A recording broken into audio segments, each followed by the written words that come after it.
আল্লাহর কাছে ফিরে আসুন, দুনিয়া আপনার পায়ের কাছে চলে আসবে।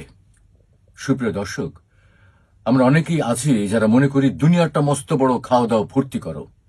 কেউ কেউ এটাকে অন্যভাবে বলে, life is short, live it up. জীবন ক্ষণিকের, তাই দুশ্চিন্তা করে লাভ কি, যত পারো এনজয় করো। আবার কেউ কেউ বলে, দুনিয়া কা মজা লেলো দুনিয়া তোমারা হ্যায়। এই দুনিয়া যত পারো ভোগ করো, এটা শুধুই তোমার। এই শ্রেণীর মানুষ যেভাবে পারে কামাই করে, হালাল হারামের কোনো বাজবিচার করে না। যেভাবে পারে আনন্দ ফুর্তি করে, মদ, নারী, নেশা, যৌনতা সবকিছুর মাধ্যমে জীবনটাকে উপভোগের চেষ্টা করে। এই মানুষগুলো একসময় এনজয় করতে করতে, ফুর্তি করতে করতে অবশেষে ক্লান্ত হয়ে যায়।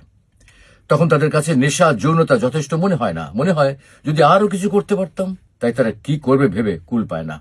গুনাহগার মানুষ যখন এভাবে ভাবতে থাকে, তখন শয়তান তাকে আরো নিরাশ করে, কারণ হতাশাই হল ইবলিসের পাঠশালার প্রথম অধ্যায়।